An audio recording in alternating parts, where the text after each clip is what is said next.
Hello and welcome back to Grooving and Giving in Early Retirement. I'm Radhika. Thank you for spending your time with me. In this video, I'm talking about giving back in Buenos Aires, travel with a purpose, and how travel can be a force for good. If you believe that travel can be uplifting and purposeful and can empower people, hit the subscribe button and join a community of purpose-driven travelers. Every view, every view, every share, every comment, hopefully will help spread the message of giving back. This channel is where we talk about living our best life in early retirement, giving back to local and global communities, and the glue that holds it all together, financial freedom. I left my 23-year-long career in the middle of the pandemic to focus on my passion, a childhood for children, a not-for-profit that I started in 2012 with a mission to fulfill the basic needs of children living in impoverished and underserved communities. And this year, my organization celebrated its 13th anniversary. I'm also pursuing my other passion, which is traveling, and I'm coming to you from the amphitheater in Pula, Croatia. What a view! In today's video, though, I want to talk about giving back. Because I love to travel, I wanted to combine my love for travel with my other passion, a childhood for children. And so as part of that, we adopted a strategy called Travel with a Purpose. A lot of times when I travel, I take time out to do projects in the different parts of the world I am traveling to. And because of so many people being part of Travel with a Purpose, we have been able to do projects in 17 countries, which is pretty extraordinary for a grassroots organization like mine. So come along with me as I talk about our giving back. I traveled in South America for about 100 days. But when I was in Argentina, I decided to build in some extra days for Buenos Aires. Now, don't get me wrong, I did all the touristy things, of course. On the front end, we stayed in the Palermo neighborhood, which was a really nice neighborhood. On the back end, we stayed near Plaza de Mayo. Both were home exchanges. Ooh, check out that video on the travel hack. And while I stayed there, we visited all the sites. We went to Parque El Rosdal, Recoleta Cemetery, obviously to see Eva Perón's tomb. We went to the El Ateneo Grand Splendid bookstore. Wow, that bookstore is really, really gorgeous. And obviously Plaza de Mayo, Casa Rosada, the obelisk. We went to the La Boca neighborhood. And of course, the food. You must enjoy all the food. We ate so many empanadas. Oh my goodness, I was in love with empanadas. We, of course, ate steak near this really lovely place near the San Telmo market. I mean, let's face it, you're going to Argentina, you got to have steak. We also took in a tango show and a dance performance, and then we learned how to tango at a small place in the La Boca neighborhood. They were doing a fundraiser for a social club called La Club Social Napoleon for the kids in the La Boca neighborhood. So we went and had dinner, and then they taught us how to do tango. And I would say, I think learned tango is too strong a word here. I attempted to learn. We also attended free concerts at the cultural center. We watched drum performances on the street. We saw people dancing in the plazas. Buenos Aires is a city that you can absolutely fall in love with. So clearly, I was a tourist. There's no doubt about that. But I also wanted to do something more than just sightseeing. And that's why Travel with a Purpose is an amazing strategy. The planning for such a thing begins well in advance of us ever stepping foot on a plane.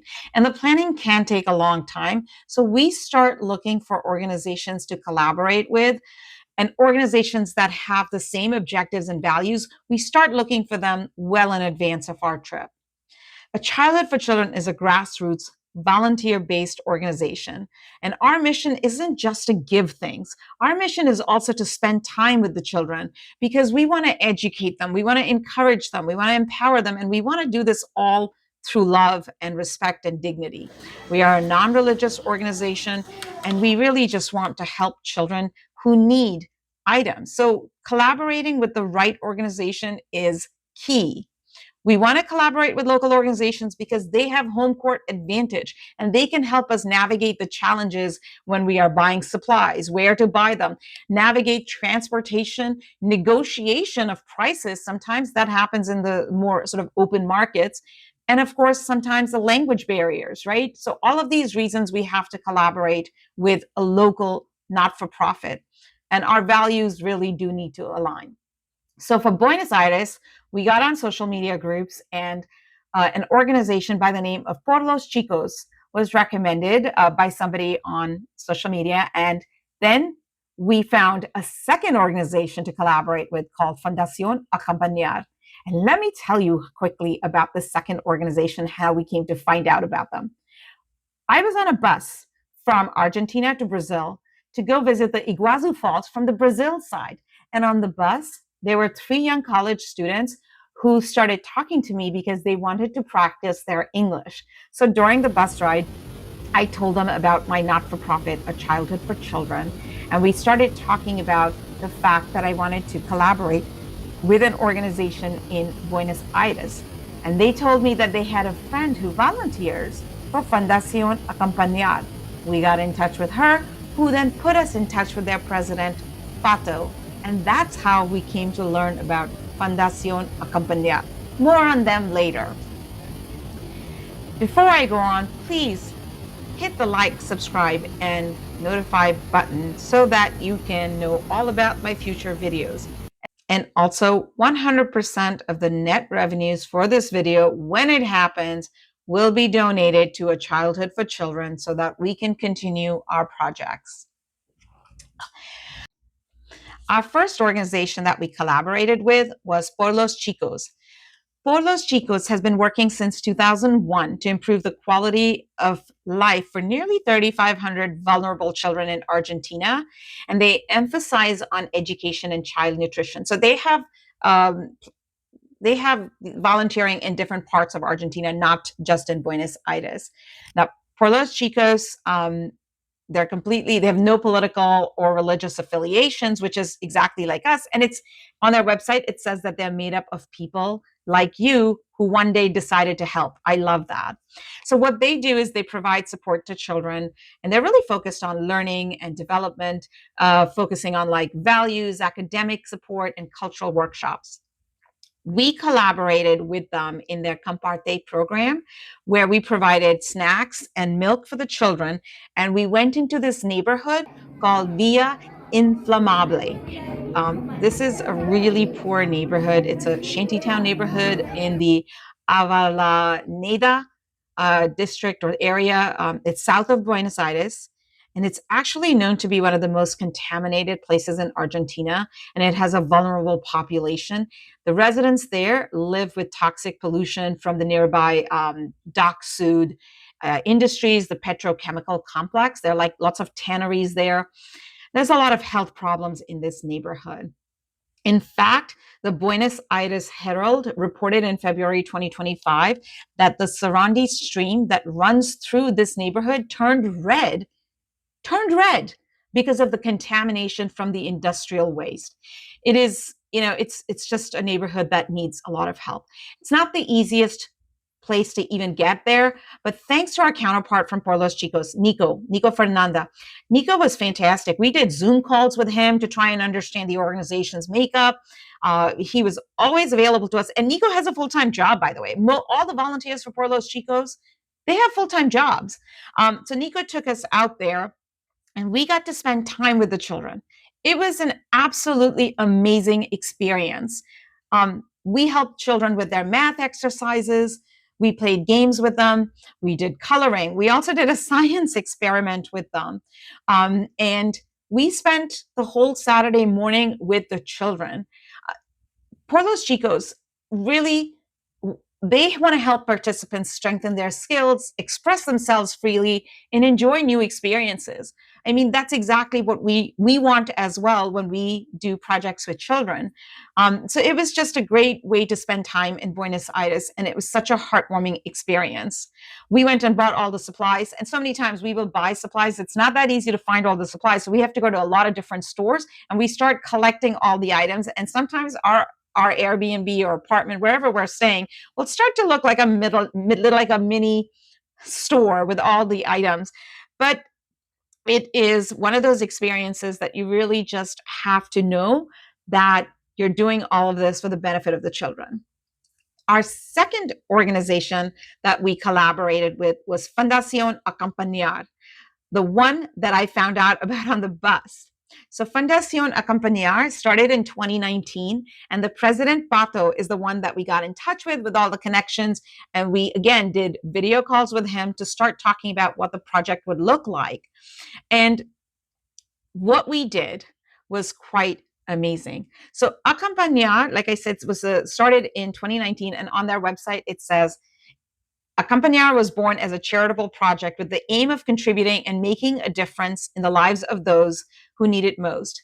We began by collecting clothing and food donations that we delivered to various neighborhood soup kitchens, and that's how we realized our dream, to make children our goal. So obviously, A Childhood for Children being a children's organization, we collaborate with them. So for this project, for Fundación Acompañar, we purchased hygiene items for 100 children. And it's basic hygiene items: toothbrush, toothpaste, soap, sanitary pads. We bought all of these things, and then on Saturday, Pato picked us up, and we went to a neighborhood in the San Jose area called La Serenita. And there's a woman by the name of Diana. She brings all the children together. She's got a small house, but she has space in the back that she's dedicated to the children. And there's like a community room where all the children can gather. And the way she brings the children together is by sounding the siren. I kid you not. There is a button that she presses, and there's a siren that blasts through the neighborhood. It's the call of the siren. She presses it 3 times, and then all the children come to the house. They know there's an event or something going on. And boy, are these children just excited. It's crazy, it's chaotic, it's mayhem. The children are so excited. They're all like running to the house. So when they all get there, she has a metal door and they're banging on the door. They're just very excited. So we distributed toothbrush, toothpaste, and soap to every child. We also taught them how they should brush their teeth, how much toothpaste should go on a toothbrush, and how they should wash their hands. And keep in mind, sometimes we are in neighborhoods where they don't have running water. So you really have to teach children how to wash their hands, knowing that they don't have running water. It's something that you have to think about from their point of view. Being at La Serenita was just an amazing experience. El Barrio de La Serenita is really a poor neighborhood. The streets are not paved. There's garbage everywhere. People are definitely living in circumstances where they're trying to survive. But the children are happy. The children are happy. After we were done here, we went to an orphanage in another location, and there we distributed toothbrush, toothpaste, and soap. Again, teaching the children how they should brush their teeth. And here, my goodness, the children were so excited about this. Like, they wanted to brush their teeth right away and show us how clean their teeth were. And of course, we had volunteers there, so they translated for us, how the children should brush their teeth. And it's really heartwarming to see that the children are so excited about brushing their teeth. For all of these projects, we met some amazing volunteers. They all have full-time jobs, big jobs: architect, accountants, economists, teachers, consultants, but they choose to spend their Saturdays with the children. Look, if you ever go to Buenos Aires and you want to make your travel experience, like, take it to that next level and make it special, please consider one of these 2 organizations to volunteer with. Take a little time to spend with children. Do something uplifting than just being a tourist. Now, I am not saying being a tourist is bad or, it isn't a great experience. It is. I love traveling, and I've been fortunate to combine my passion for traveling with my passion for just trying to make a small difference wherever I'm traveling to. If you can just imagine the joy that you're going to feel when you get all these hugs and high fives from the children, and when you interact with the volunteers in that city, it is a really uplifting experience. So keep that in mind if you're going. Consider giving some of your time to to a cause, whatever that cause is. It doesn't have to be children, but whatever that cause can be. I mean, travel can be a force for good, and you'll feel amazing about your journey that has purpose, and you're giving back. So I hope you'll consider travel with a purpose. Thank you so much for watching. I hope this video inspires you to give back. And if you do happen to travel and do this, please drop a comment and tell me how your experience was. Thank you for watching Giving Back in Buenos Aires, Travel with a Purpose. I'm Radhika, and I am grooving and giving in early retirement. Also, remember, 100% of any net revenues that I generate from this video will be donated to a Childhood for Children. Thank you again. Adios.